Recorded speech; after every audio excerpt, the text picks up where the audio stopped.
7 दिसंबर 2021 को दिल्ली एमसीडी चुनाव के नतीजे घोषित हुए थे। इस चुनाव में 250 में से 134 सीटों पर आम आदमी पार्टी ने जीत दर्ज की थी, तो वहीं भाजपा को इस चुनाव में 104 सीटों पर जीत मिली थी।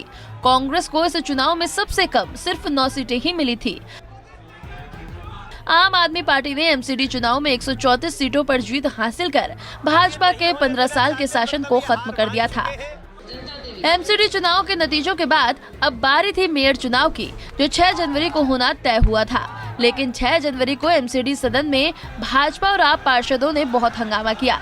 दोनों पार्टियों के पार्षदों के बीच खूब मारपीट हुई और लात घुसे चले। सदन में कुर्सियों और माइक तक तोड़ दिए गए। इस हंगामे के चलते सदन को स्थगित कर दिया गया था, जिसके बाद दिल्ली के उपराज्यपाल वीके सक्सेना ने मेयर चुनाव की अगली तारीख 24 जनवरी तय की थी। लेकिन बीते कल यानी कि 24 जनवरी को भी मेयर चुनाव नहीं हो पाया। सदन में कल भी खूब हंगामा हुआ, जिसके चलते सदन को स्थगित कर दिया गया। कल सदन में आप पार्षदों के शर्म करो के नारों के बीच पहले सभी मनोनीत सदस्यों को बारी बारी से शपथ दिलाई गई। इसके बाद सभी निर्वाचित पार्षदों ने शपथ ली। बता दें कि जब तक नए मेयर का चुनाव नहीं हो जाता, तब तक एमसीडी पीठासीन अधिकारी सत्या शर्मा कार्य देखेंगी। दिल्ली में इस बार मेयर पद की दावेदार एक महिला होगी, इसलिए भाजपा की ओर से रेखा गुप्ता और आम आदमी पार्टी की ओर से शैली ओबरॉय मैदान में उतरी हैं। तो वहीं डिप्टी मेयर पद के लिए आम आदमी पार्टी की तरफ से आले इकबाल और भाजपा की ओर से कमल बागरी मैदान में हैं। अगर आज मेयर चुनाव बिना किसी अड़चन या हंगामे के हो गए, तो दिल्ली को 10 साल बाद एक महिला मेयर मिलेगी।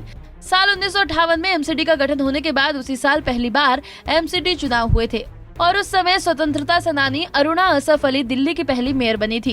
साल 2011 में लॉ स्कॉलर रजनी अब्बी एमसीडी के 3 हिस्सों में बंटवारे से पहले दिल्ली की आखिरी महिला मेयर बनी थी।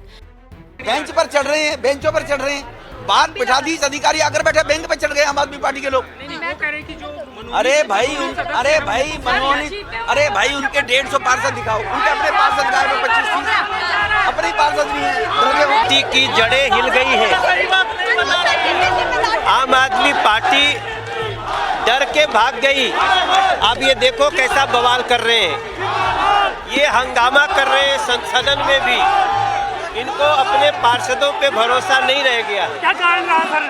कारण क्या रहा?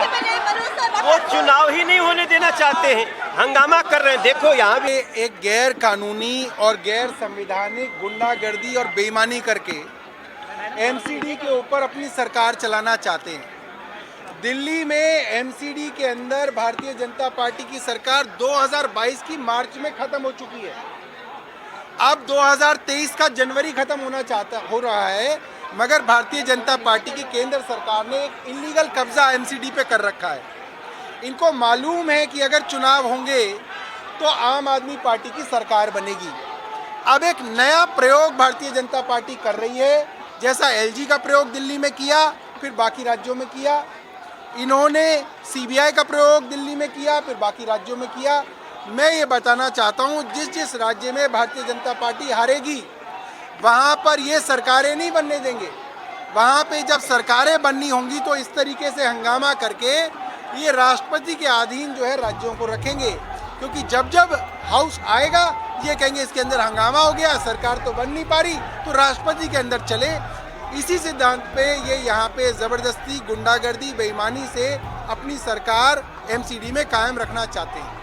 बैठक स्थगित होने के बाद सदन में सिर्फ आम आदमी पार्टी के पार्षद और नेता बैठे हुए थे। आम आदमी पार्टी के नेता दुर्गेश पाठक ने सदन में मौजूदा आप पार्षदों की हाजिरी ली। दिल्ली से पंजाब केसरी टीवी के लिए कमल कंसल की रिपोर्ट। हमसे जुड़े रहने के लिए हमारे YouTube चैनल को सब्सक्राइब करें और नई वीडियो की नोटिफिकेशन के लिए बेल आइकॉन को दबाएं।